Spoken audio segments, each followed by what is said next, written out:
Graça e paz seja com todos, amém? Que alegria a gente poder estar junto, né? A gente poder desfrutar desse tempo tão abençoado, né? Tão gostoso, da gente estar junto aqui orando, derramando o nosso coração diante do Senhor, nossas necessidades. Deus tem sido um Deus fiel, um Deus bondoso, um Deus misericordioso. Muito feliz de ter notícias dos céus, da alta que recebeu, ver o Maquil aqui também, muito feliz, viu? E sei que o Senhor Deus permanece no controle, governando sobre tudo, sobre todos, e tem nos convidado a não só nesses dias difíceis, mas por todos os dias da nossa vida, permanecermos na presença dEle, buscando Ele e sempre expressando nossa dependência dEle. Nossa confiança deve estar sempre firmada no Senhor. Os dias difíceis que nós enfrentamos, queridos, tem muito valor, tem muito valor. Nós aprendemos muito, principalmente sobre a nossa necessidade de Deus, do quanto nós precisamos do Senhor, do quanto somos pequenos e frágeis, impotentes diante dos desafios. Muito obrigado, minha irmã. Dos desafios que nós enfrentamos nessa vida. E é por essa razão que nós estamos também reunidos nas quartas-feiras, não somente para orar e cantar, mas também para aprender mais da palavra dele, que é o alimento, que é aquilo que nos sustenta e que nos fortalece, é a palavra de Deus. Então eu quero convidar você a abrir a sua Bíblia no último livro da Bíblia, Apocalipse. Vamos hoje entrar no texto, no livro de Apocalipse. Hoje nós vamos ler o capítulo 1, verso 1 até o verso 8. Essa sessão termina no verso 8, exatamente com o texto que os irmãos estão vendo aí na imagem, abaixo da coroa, né?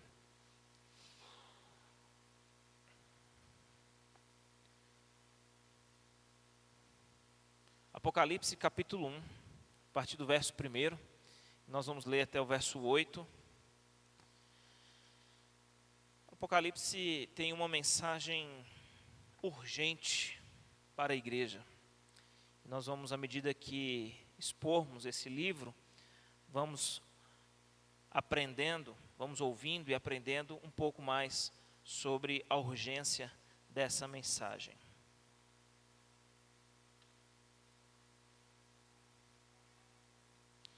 Apocalipse capítulo 1, verso 1 ao verso 8.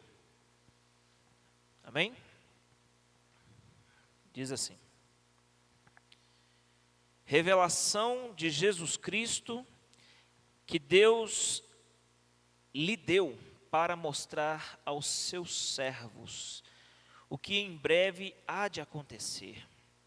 Ele enviou o seu anjo para torná-la conhecida ao seu servo João, que dá testemunho de tudo o que de tudo o que viu, isto é, a palavra de Deus e o testemunho de Jesus Cristo. Feliz aquele que faz o quê? Ler as palavras dessa profecia, e felizes aqueles que fazem o que mais? Ouvem e depois guardam o que nela está escrito, porque o tempo está próximo. Então é muito importante a mensagem desse livro, né? Já vimos logo no início. Veja aí mais, verso 4.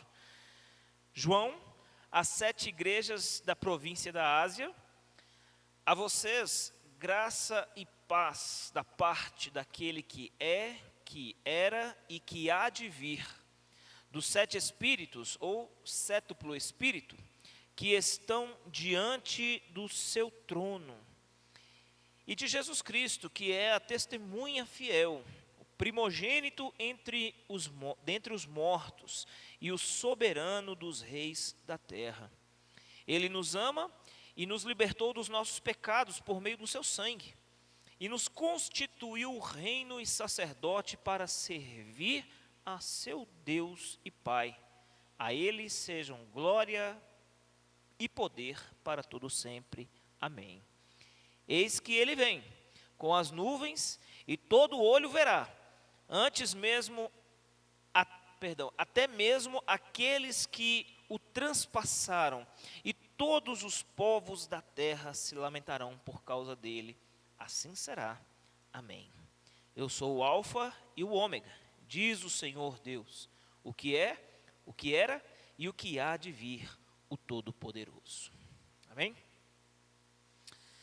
Queridos, nessa introdução dessa passagem que nós acabamos de ler, nós podemos destacar aqui pelo menos 2 fatores que contribuem para que uma enormidade de crentes espalhados mundo afora evitem ler e estudar o livro do Apocalipse. A primeira razão que eu diria, das 2 principais que eu destaco aqui, é a ideia de que o livro de Apocalipse é um livro selado. É um livro que trata de coisas encobertas. Talvez você já tenha ouvido alguma pessoa falar a respeito disso, né? O livro de Apocalipse é um livro selado, é um livro cheio de coisas ocultas, encobertas, né? E na verdade é o oposto disso, né? Apocalipse, a palavra, o termo Apocalipse, ele significa tirar o véu, ou descortinar, revelar aquilo que estava escondido. A ordem de Deus, se você observar o capítulo 22, verso 10 do livro, diz: não seles as palavras da profecia desse livro, porque o tempo está próximo. As coisas que em breve devem acontecer mostram que há uma tensão entre um futuro imediato e um mais distante. O mais distante é visto como que transparecendo o imediato. O Cordeiro de Deus é o executor daquilo que irá acontecer. E há 2 atitudes, queridos, que nós precisamos manifestar de acordo com a mensagem desse livro, que fala justamente a respeito da segunda vinda desse Cordeiro. A primeira atitude que nós, vias de regra, encontramos no meio da igreja, e as 2 atitudes são opostas uma à outra, e é muito comum nós encontrarmos ela. Nós precisamos, na verdade, decidir qual das 2 atitudes nós vamos tomar, diante da mensagem desse livro, diante da verdade de um Cordeiro que virá novamente nesse mundo. Existem aqueles que se acomodam e dizem assim: mas já se passou 2000 anos, já demorou tanto tempo, e quantas promessas já foram feitas, e até hoje esse Salvador, esse Messias não veio. Essa é uma atitude que algumas pessoas têm perante a mensagem do Apocalipse. Mas existe uma outra atitude, que é aquela que diz: nós precisamos estar sobre aviso, precisamos estar vigilantes, acordados, com os nossos olhos bem abertos diante dos sinais que estão à mostra, porque nós não sabemos quando será esse tempo. Essas 2 atitudes, opostas uma à outra, são determinantes no que diz respeito ao nosso comportamento cristão nessa terra. A maneira como nós nos comportamos diante dessa verdade de que o Salvador, ele virá uma segunda vez. E nós precisamos decidir qual dessas 2 atitudes nós vamos assumir na nossa jornada, na nossa vida aqui nesse mundo. Mas eu diria que o segundo fator que contribui para que muitas pessoas evitem ler o livro do Apocalipse é a ideia de que esse livro, ele fala apenas de catástrofes, tragédias e caos, o que leva muitas pessoas até terem um certo medo de lerem o livro de Apocalipse. Há muitas pessoas que falam que até evitam abrir o livro, porque têm medo daquilo que ali está contido. E queridos, na verdade, o que nós precisamos saber é que a mensagem desse livro é uma mensagem tão importante, tão essencial para a nossa vida hoje. Aquilo que tornou-se sinônimo de tragédia, de caos, ao ser lido, meditado e estudado da forma correta, pode-se descobrir que é uma mensagem, na verdade, de consolo, de encorajamento, uma mensagem de vitória, uma mensagem de esperança. Apocalipse não fala do caos. A mensagem e a história do Apocalipse não caminha em direção ao caos e à tragédia, às catástrofes. Não, ao contrário. está caminhando na direção da maior de todas as vitórias, uma vitória definitiva sobre a vida da igreja, algo que encherá o nosso coração de alegria e de esperança. Fala a respeito de um triunfo vitorioso de Cristo e da sua igreja. Mas vamos pensar um pouco mais sobre o livro do Apocalipse. Apocalipse é um livro aberto e não um livro fechado. Como nós dissemos aqui, a palavra Apocalipse significa descortinar, revelar aquilo que está oculto. Inclusive, se você for olhar a Bíblia em língua inglesa, Holy Bible, você vai olhar no último livro dela, o título do livro é Revelation, ou seja, revelação. Então não é algo que está encoberto, mas ao contrário, que foi revelado, o véu foi tirado, foi tudo descoberto. A revelação não é mera especulação humana, mas é a revelação da própria palavra de Deus, o testemunho fiel que próprio João vai descrever aqui no verso 2. Revela o plano vitorioso do Senhor, um plano triunfante de Cristo e da sua igreja, uma vitória que será absoluta contra todos os inimigos. E aqui, diga-se de passagem, podemos nos referir à meretriz, à besta, ao falso profeta, o dragão, os incrédulos e, por fim, a morte.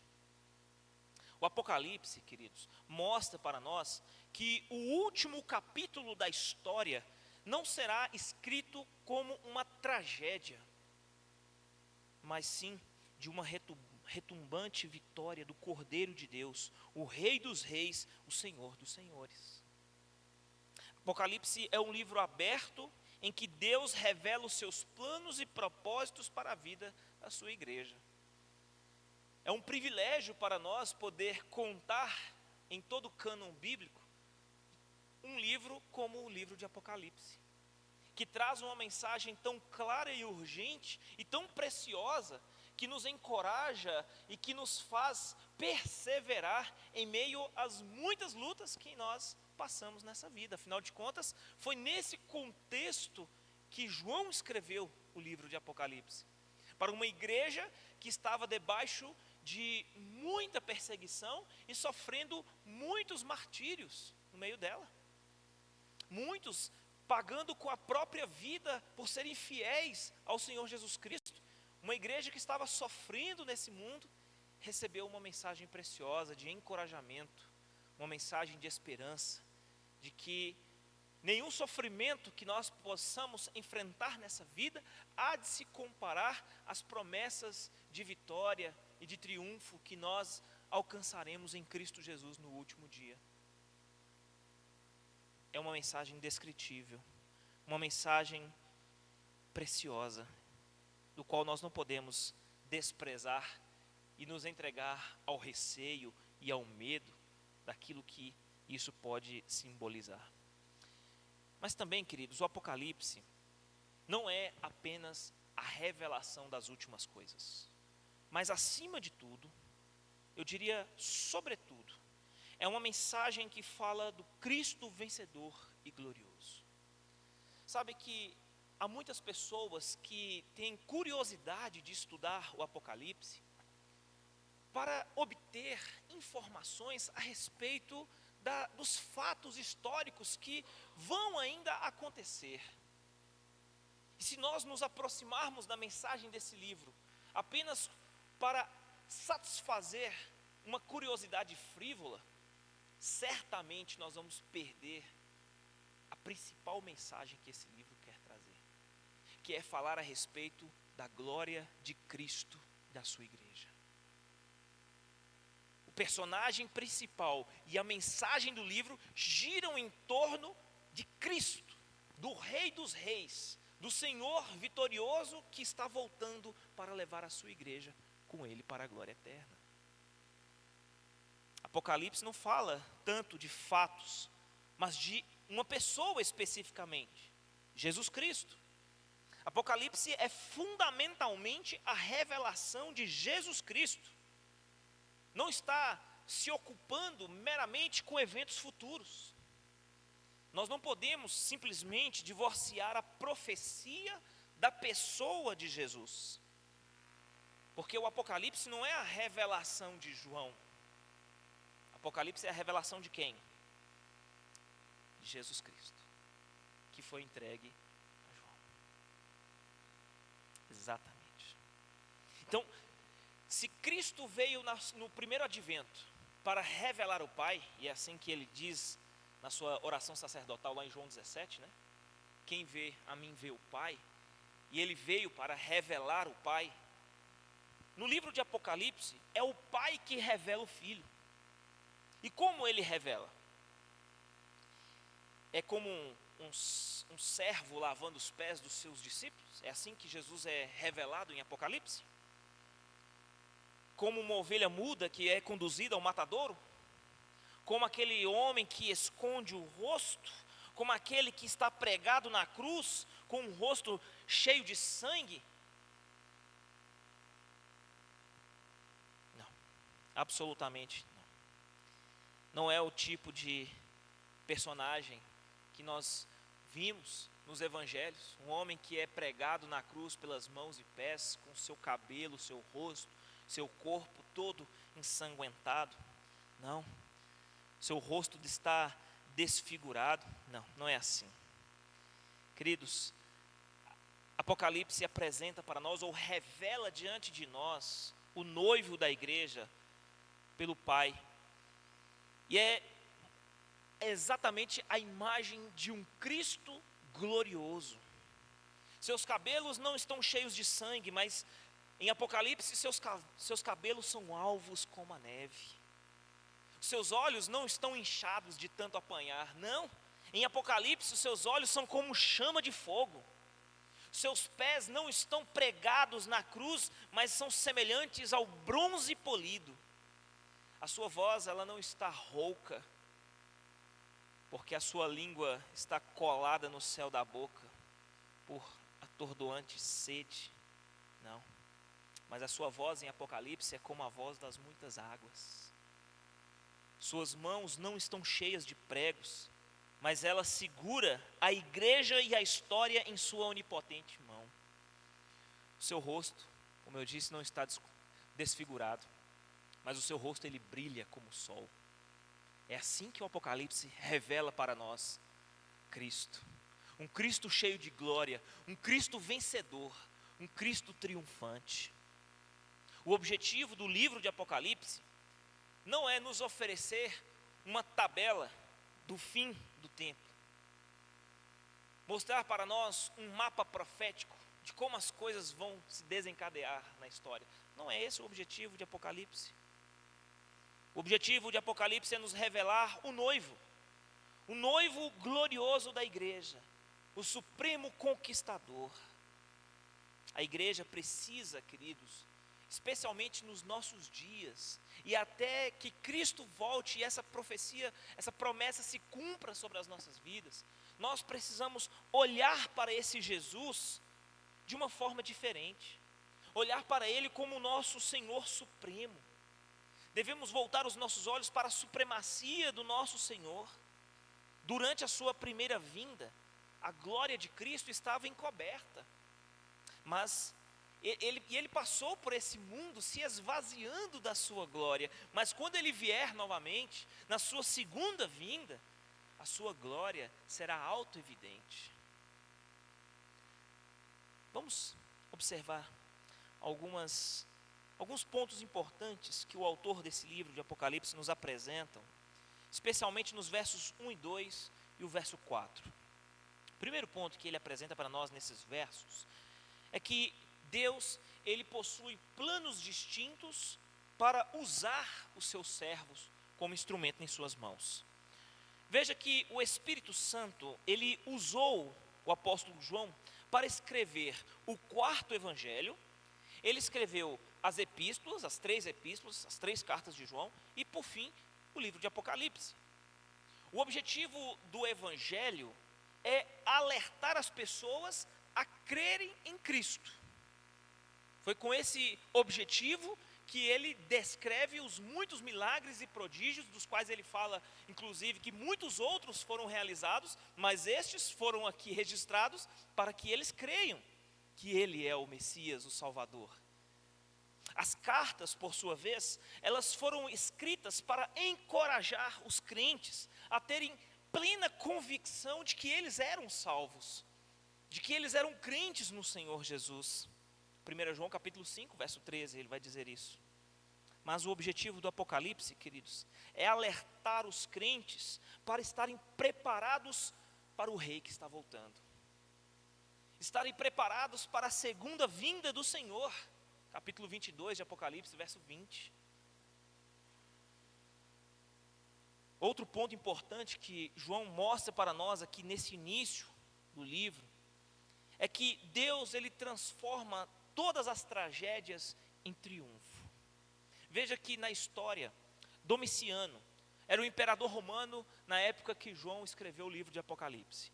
E ele foi considerado um segundo Nero, tão cruel e bárbaro quanto Nero foi, especialmente sobre a vida da igreja.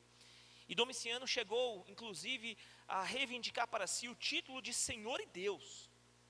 Ele baniu João para a ilha de Patmos, que era uma ilha penal, onde muitos prisioneiros eram levados para lá. Era chamada de colônia penal da costa na Ásia Menor. Mas ao mesmo tempo que João se achava lá fisicamente em Patmos, ele também se achou em espírito. E Deus descortinou o céu diante dos olhos do apóstolo João e revelou para ele todas as coisas que em breve haveriam de acontecer. Num tempo em que a igreja estava sendo massacrada e pisada, perseguida e torturada, João recebe a revelação de que o noivo da igreja, o Senhor absoluto dos céus e da terra, ele está no controle da vida da sua igreja e da história. Isso não é algo maravilhoso?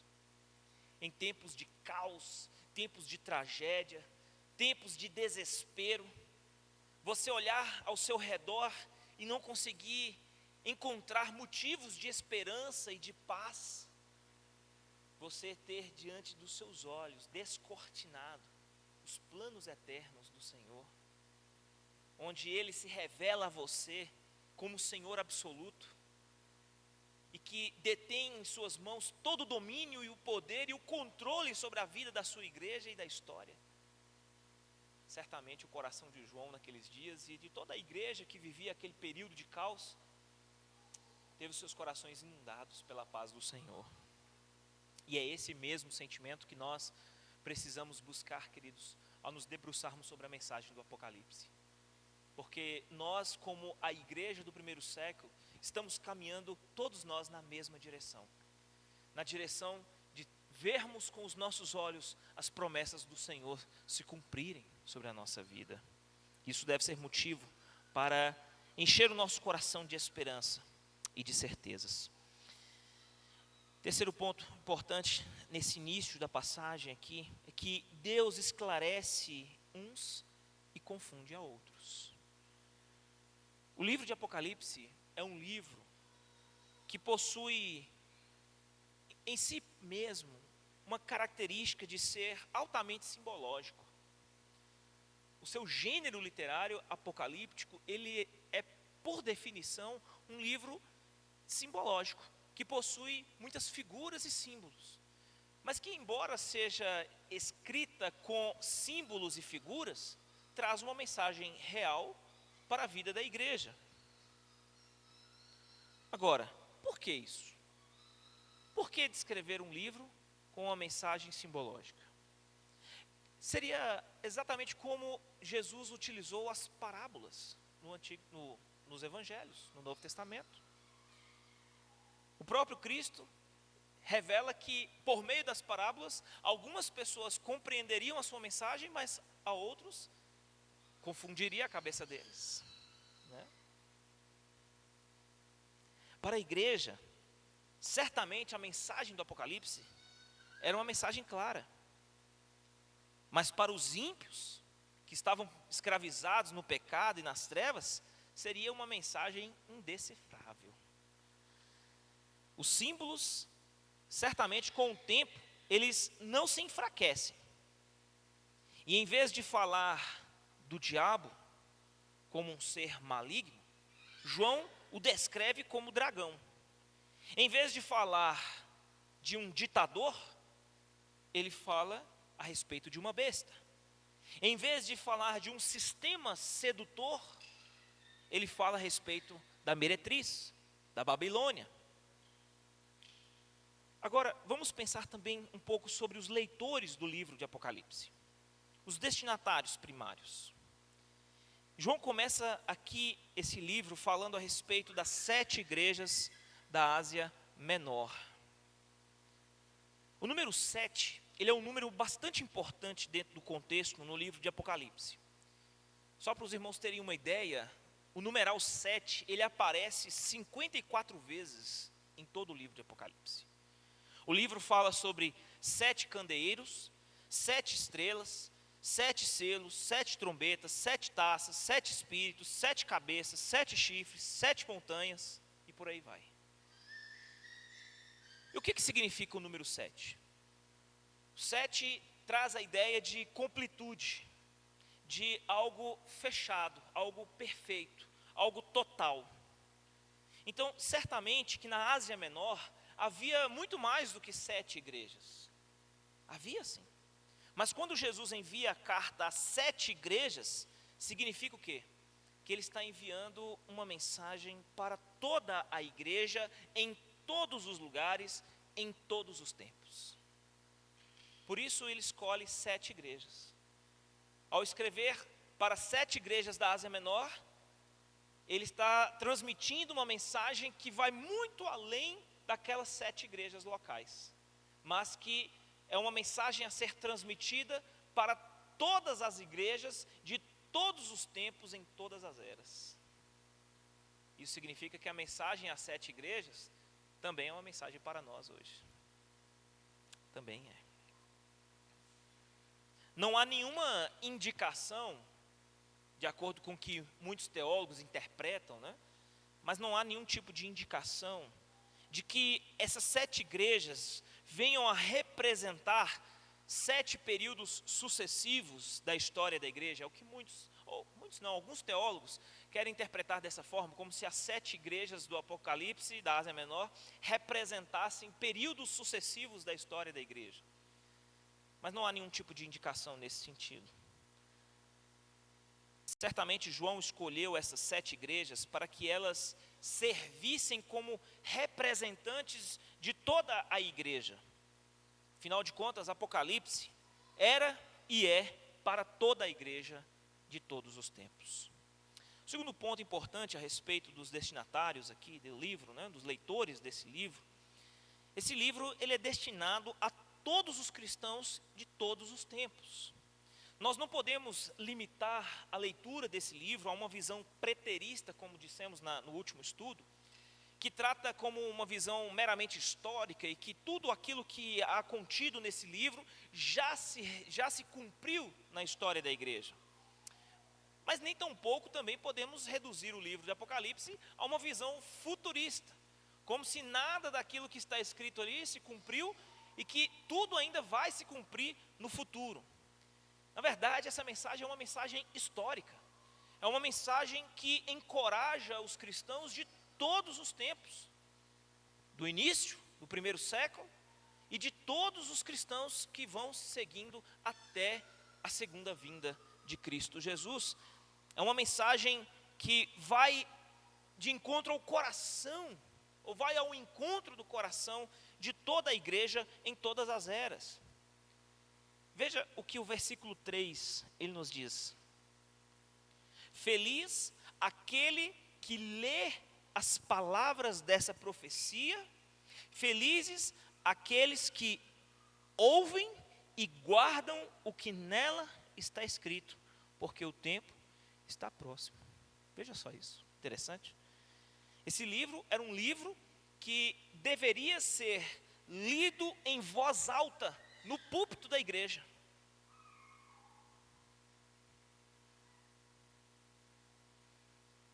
há uma bem-aventurança aqui, reservada para todos aqueles que desfrutam da mensagem desse livro.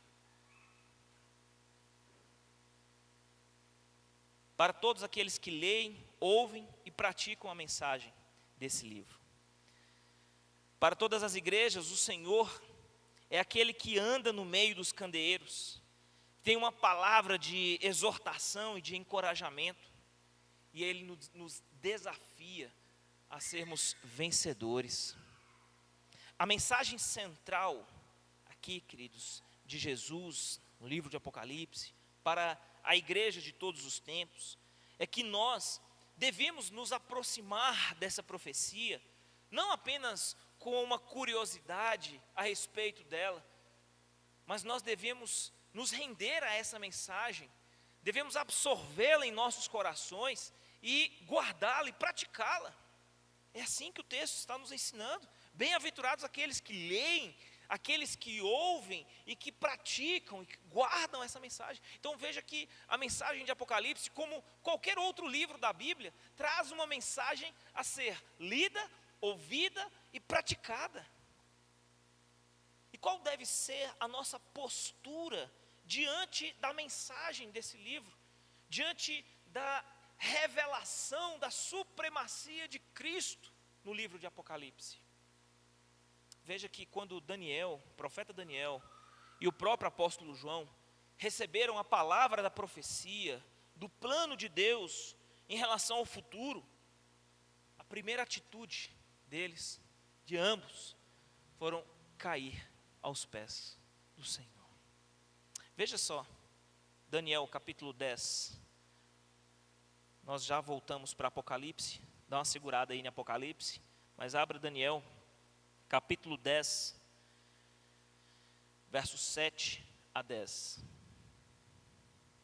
Alguém lê em voz alta para mim, por favor. Daniel, capítulo 10, versos 7 a 10.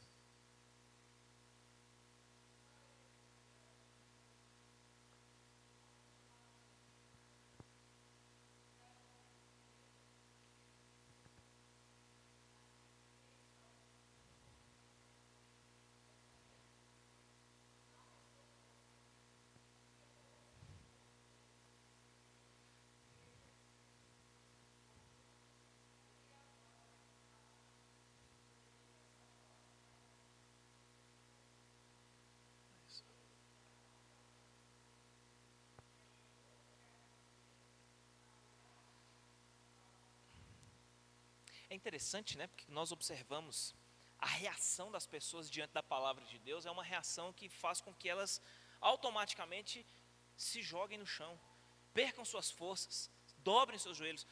O chamado de Ezequiel foi assim, dessa forma, onde o Senhor diz: levanta-te, fica de pé, e aí um espírito veio, apossou de Ezequiel e o fez com que ele se colocasse de pé. Isaías, da mesma forma, na visão do trono, em Isaías capítulo 6. O próprio Pedro, diante de Jesus, naquela pesca maravilhosa, diante da manifestação do poder de Deus, aquele milagre glorioso que ele fez, da grande pescaria, qual foi a reação de Pedro no barco? Se jogou com o rosto, disse: Senhor, afasta de mim, eu sou um homem pecador. Veja, Daniel, agora volte para Apocalipse, capítulo 1, verso 17. Apocalipse 1, verso 17.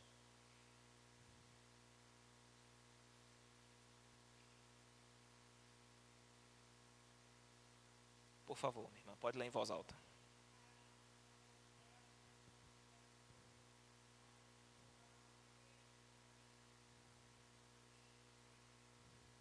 Olha só isso. Quando... Na verdade, não. Na verdade, essa é uma reação natural. É uma reação natural. Quando você está diante de tamanho poder, tamanha glória, queridos, isso aqui é algo que precisa ficar muito claro para nós. Por quê? Porque quantos de nós, muitas vezes, por não caminharmos de maneira tão próxima da palavra de Deus, de não vivermos uma comunhão tão íntima com o Senhor, nós mesmos somos pegos em nosso próprio orgulho, na nossa própria arrogância. Nós muitas vezes nos portamos como se fôssemos senhores de nós mesmos. Achamos que nós temos o controle da nossa vida, né? Não é assim que as coisas são? Está tudo sob controle, né? Está tudo em ordem. Eu consigo resolver meu dia, desembolar todo o meu dia, resolver meus compromissos, fazer tudo, né? Eu passo a ser o senhor de mim mesmo. E quando nós nos deparamos com algo que é maior do que nós mesmos, qual é a primeira reação que nós temos? De completo desarme, é de desabar, de falar, encontrei algo que é mais forte do que eu, encontrei algo que é mais poderoso do que eu, encontrei algo que está muito acima e muito além das minhas forças, diante do qual nada que eu possa fazer nesse mundo poderá superar. E a verdade, queridos, é que quanto mais próximos de Deus nós estamos, quanto mais próximos da palavra de Deus nós estamos, mais percebemos o quão pequenos e frágeis nós somos, o quão impotentes somos diante do Senhor. É ou não é a verdade? E é assim que Apocalipse se revela. E é esse tipo de, esse o padrão de relacionamento que Deus espera que nós vivamos. Que esvaziemos de nós mesmos. Não é assim que João, ele diz, importa que ele cresça e eu diminua. Ora, o amigo do noivo não pode ser o sedutor da noiva, mas o papel do amigo do noivo é fazer o quê? É apresentar a noiva ao noivo. O amigo do noivo não pode chamar atenção no casamento, porque a estrela do casamento é o noivo, e o papel dele é conduzir a noiva até o noivo. Por isso nós nos humilhamos, nós nos prostramos e reconhecemos a supremacia e o poder de Cristo. É isso.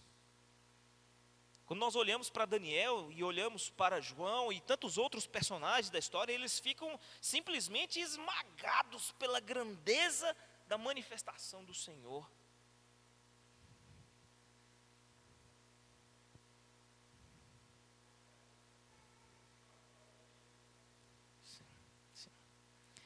Queridos, nós precisamos nos aproximar do livro de Apocalipse como adoradores, como pessoas que se rendem aos pés do Senhor, e não como acadêmicos.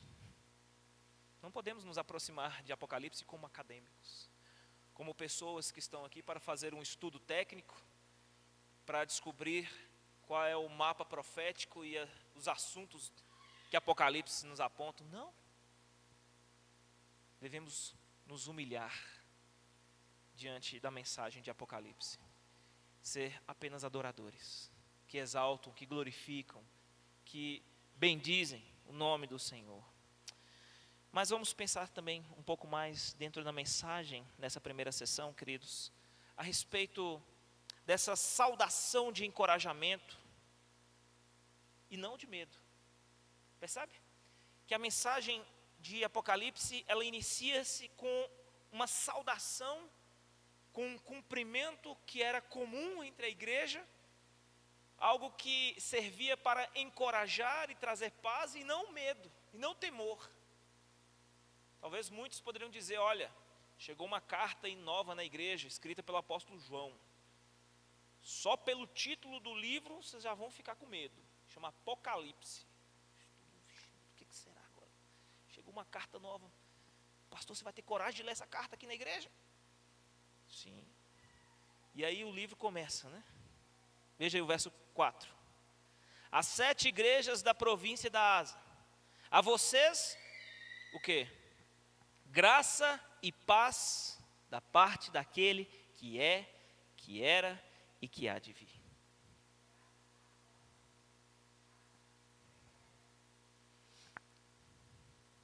Graça e paz.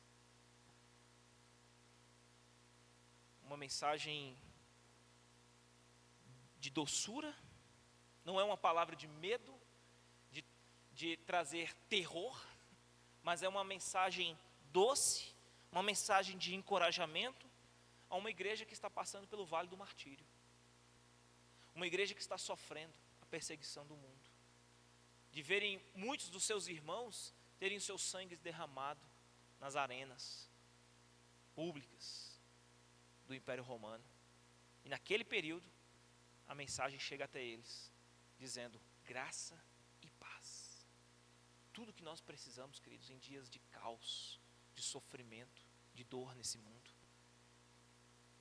Tudo que uma alma que está sofrendo nesse mundo, passando por lutas e dificuldades, tudo que ele mais deseja ouvir e receber é a graça e a paz do nosso Senhor. Não existe nada melhor para se desejar a outra pessoa do que a graça e a paz do nosso Senhor. Mas veja que essa graça e essa paz são enviadas pelo próprio Deus, que se revela no Pai, no Filho e no Espírito Santo. O Deus Pai, o Deus Espírito e o Deus Filho estão no completo controle da história, e num tempo de sombras e provas, eles enviam à igreja a sua graça e a sua paz. É isso que ele diz aí, no verso 4, onde ele diz: graça e paz da parte daquele que é, que era e que há de vir, dos 7 espíritos. A tradução para 7 espíritos da NVI é sétuplo espírito, né? O que é um numeral sétuplo, né? O numeral sétuplo é um numeral que vale 7 vezes mais do que algo. Por exemplo, 14 é sétuplo de 2, né? Ou seja, 14 vale 7 vezes mais do que 2, né? Então, sétuplo espírito é 7 vezes mais, né? Então isso mostra completude, totalidade, perfeição, mas é um espírito que está acima de qualquer outro espírito, né? Veja só, e ele diz que estão diante do seu trono e de Jesus Cristo, que é a testemunha fiel, o primogênito dentre os mortos, o soberano dos reis da terra. Então, quem é que está enviando a graça e a paz ao coração da igreja que está passando por perseguição e martírio? É o próprio Deus, Pai, Filho e Espírito Santo, que com seus olhos estão voltados, contemplando a situação dos crentes daquela época e de todas as épocas, e que envia essa mensagem a todos eles, dizendo: olha, mesmo em meio ao caos desse mundo, eu envio a vocês a graça e a paz para os seus corações. E como é que a igreja deve enxergar o noivo? Veja o verso 5. O verso 5 nos apresenta 3 características do noivo, do Senhor Jesus Cristo. A forma como a igreja deve olhar para Ele. Ele diz aí no verso 5, texto, e de Jesus Cristo, que é, primeiro, a testemunha fiel. Ou seja, como testemunha fiel, Jesus foi fiel durante todo o seu ministério. Ele nunca deixou de fielmente testemunhar sobre o Pai, mesmo na hora do sofrimento e da morte. Como ele mesmo disse: eu vim para fazer a vontade do meu Pai. Então, isso o enquadra na característica de profeta, né? A fiel testemunha. Não é assim que os profetas eram? Fiéis testemunhas da palavra de Deus, da mensagem do Senhor. Mas o que mais? Ele diz: além de fiel testemunha, ele é o primogênito dentre os mortos. Jesus foi o primeiro, por isso é chamado de primogênito. Ele foi o primeiro a ressuscitar em glória, e ele está vivo para todo sempre. Ele é o primogênito porque é o primeiro da fila, e nós vamos logo em seguida, seguindo ele atrás. Jesus, queridos, ao ser o primogênito da morte, ele venceu em nosso lugar a morte. Ele venceu o nosso último inimigo. Uma igreja que está enfrentando o martírio, as perseguições e o sofrimento desse mundo, precisa saber que o seu Deus, ele venceu o poder da morte. E que a morte já não é algo que lhe traz temor, angústia, tristeza ou pavor. A igreja, como noiva do Cordeiro, ela não tem mais a morte à sua frente, mas ela olha para a morte apenas como uma serva. Aqui, Jesus, como primogênito dos mortos, ele se qualifica também como sacerdote. E por fim, além de fiel testemunha, primogênito dos mortos, fiel testemunho, profeta, primogênito dentre os mortos, sacerdote, e agora, por fim, ele termina como soberano dos reis da terra. E é assim que a igreja precisa olhar e contemplar a Cristo. A igreja precisa ver Jesus como um líder que está acima de todos os líderes, o presidente dos presidentes, diante de quem todos os poderosos um dia vão se dobrar e vão se curvar diante dele. Jesus está acima de Roma, está acima dos imperadores, está acima dos presidentes, dos reis, está acima do Supremo Tribunal Federal, está acima de todos. Ele é o soberano sobre todos. Ele está acima dos impérios, das nações, de todos aqueles que se portam de maneira soberba e arrogante. Ele está acima dos reis da terra, daqueles que ostentam seu poder. E aqui ele se classifica como o rei. Profeta, sacerdote, rei. Os três ofícios do Senhor Jesus são apresentados por João aqui nessa passagem. Fiel testemunha, profeta. Primogênito dos mortos, sacerdote. Soberano dos reis da terra, o rei.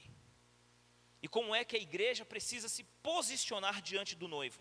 Versos 5 e 6. Veja o que está dizendo aí. O texto diz: Jesus Cristo, que é fiel testemunha, primogênito dentre os mortos, soberano dos reis da terra, Ele nos ama e nos libertou dos nossos pecados por meio do seu sangue, e nos constituiu reino e sacerdote para servir a seu Deus e Pai. A Ele sejam glória e poder para todo o sempre. Amém. Quando João, queridos, contempla a glória do noivo, ele naturalmente irrompe numa doxologia suprema, num cântico de adoração. Diante da suprema glória de Cristo, João exalta e louva ao Senhor. Ele se encanta com o Cristo que é revelado diante dos seus olhos. O seu coração, ele se derrama em adoração a Ele. Não há como uma pessoa ter uma experiência verdadeira, uma experiência sincera, verdadeira, profunda com Jesus Cristo, como Senhor e Salvador de sua vida, e o seu coração não se quebrantar a ponto dele se derramar diante do Senhor em profunda adoração. Nós somos levados a uma adoração verdadeira e sincera diante daquilo que nos é revelado nas Escrituras a respeito do nosso Salvador, do nosso Senhor. E por que a igreja ela deve adorar o Senhor? Primeiro, o próprio texto vai nos dizer aí a parte B do verso 5, porque Ele nos ama. Ou seja, o verbo está no presente aí, né? O amor de Cristo é algo permanente. Ele nos amou e ainda nos ama e nos amará até o fim. Segundo motivo, ainda no verso 5, parte B, Ele nos ama e nos libertou dos nossos pecados. Quanto que isso vale para você? Quanto que isso tem de peso para você? Você consegue ter uma noção de quem você era na escravidão do pecado e o quanto isso vale para você ser alguém que foi liberto do pecado por Cristo? Só quem realmente compreende o valor disso pode adorar o Senhor com sinceridade, com verdade. Se uma pessoa que se diz ser cristã não foi liberta da escravidão do pecado, ou se foi e ainda não compreendeu o peso e o valor que isso tem, precisa descobrir o mais rápido possível. Porque muitas vezes a postura do nosso coração diante do Senhor revela muito o nosso reconhecimento ou o valor que nós damos para aquilo que Cristo Jesus fez por nós na cruz. Ele nos libertou dos nossos pecados. Está falando de um ato de redenção aqui. Existe uma versão bíblica, King James, que diz que ele nos lavou. Ele usa no lugar de libertou a palavra lavou. Ele quebrou todas as amarras do pecado e é ele que nos limpa, que nos purifica e nos torna brancos, alvos como a neve, purificados pelo precioso sangue de Jesus. O que é maravilhoso é que ele nos amou quando nós estávamos ainda perdidos, não é isso que Paulo diz lá em Romanos 5,8? Ele prova o seu amor, Deus prova o seu amor para conosco, o fato em que Cristo morreu por nós, sendo nós ainda pecadores. Mas mesmo nos amando nessa condição de pecadores, ele nos lava, nos purifica, nos liberta das amarras do pecado. E por fim, porque nós devemos adorar o Senhor? Ele nos ama, ele nos libertou dos nossos pecados, e verso 6 diz que nos constituiu reino e sacerdotes. A igreja ela não foi somente amada e libertada para nada. A igreja não foi amada por Cristo e libertada da escravidão do pecado por nada. Não.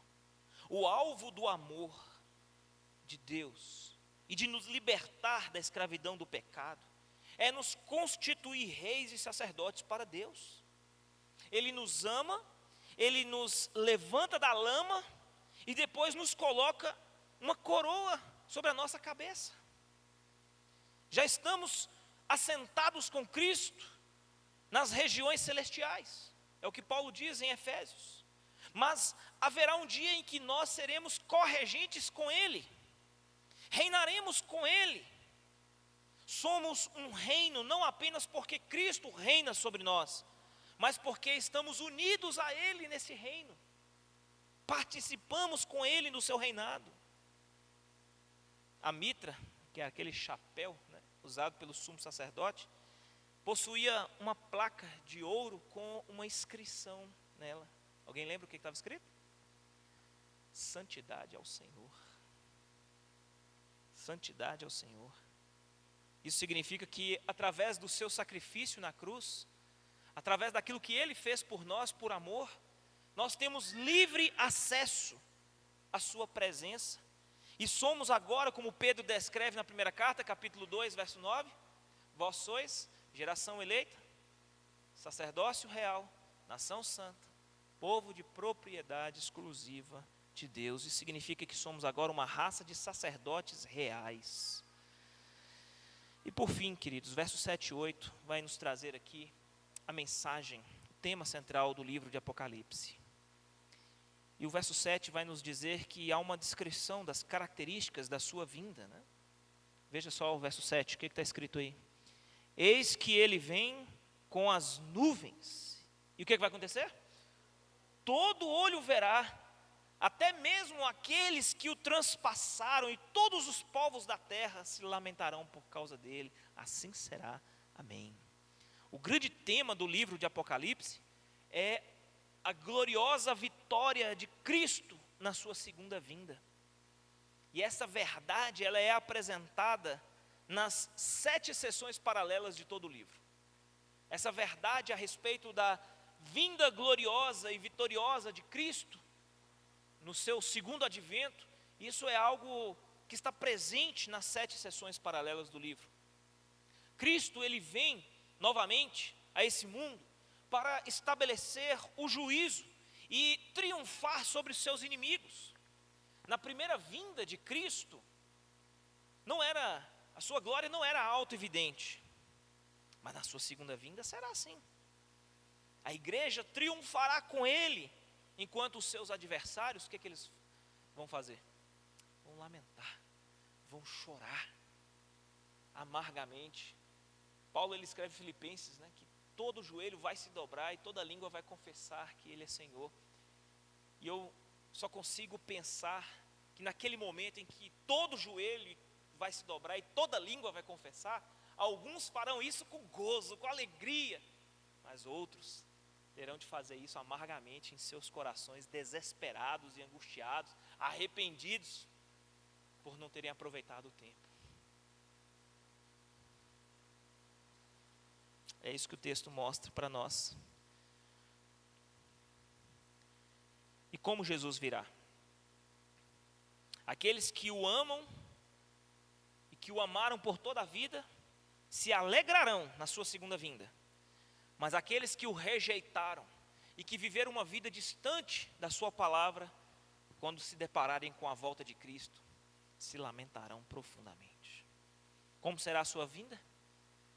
Uma vinda pessoal, uma vinda pública, uma vinda visível, uma vinda poderosa, uma vinda para juízo. Há uma descrição no verso 8, aqui, queridos, das características a respeito daquele que vem. E essas características aqui revelam a sua eternidade, a sua onipotência. Eles mostram um Jesus todo-poderoso que veio para executar o seu plano glorioso na história da raça humana. Como é que está aí o verso 8? O texto termina dizendo: eu sou o alfa e o ômega, diz o Senhor Deus, o que é, o que era e o que há de vir, o todo-poderoso. É este o Senhor que virá novamente. É este o rei que está voltando, que virá cheio de glória e de poder, e executará o seu plano na história da raça humana. Eu quero concluir aqui com algumas perguntas que provocam a sua reflexão, a nossa reflexão. Eu gostaria que você prestasse bastante atenção nessas perguntas. Primeiro, você tem tido que tipo de visão a respeito da glória do noivo da igreja? Como é que você enxerga e encara a glória do Senhor? Que tipo de noivo que você está aguardando vir daqui a algum tempo? E me refiro aqui ao noivo da igreja, ao Senhor Jesus Cristo. A segunda pergunta é: você tem vivido uma vida que honra e que glorifica a esse noivo que virá para buscar você? Tem vivido uma vida que dignifique, que reflita a glória e o poder e a sua alegre expectativa por esse encontro com Ele? A sua vida tem sido marcada por essa expectativa alegre, uma vida de honra e de glória a esse noivo? Como é que esse noivo encontrará você quando ele vier? Outra pergunta é: estamos nos preparando para encontrar com ele? Como as virgens prudentes da parábola, Mateus 25? Somos as virgens nécias, insensatas? Ou somos as virgens prudentes que carregam o azeite para manter as suas lâmpadas acesas? Quando ouvirmos o grito: aí vem o noivo, como é que você estará? Como é que você se encontrará naquele momento? Você está preparado para esse momento? Suas lâmpadas estão cheias de azeite ou estão vazias? Lembre que todas as 10 dormiram na parábola, né? Mas quando surgiu o grito: aí vem o noivo, as que estavam preparadas despertaram do sono com o azeite nas lâmpadas. Mas as outras, nécias, não estavam. Saíram para buscar. Quando voltaram, encontraram a porta fechada. Deixe-me entrar. E o que foi que elas ouviram? Apartai-vos de mim, eu não os conheço. Que o Senhor Deus então nos dê olhos e ouvidos para ler essas preciosas palavras, ouvir essa mensagem e praticá-la até que Ele venha. Amém? Feche seus olhos nesse momento. Vamos orar.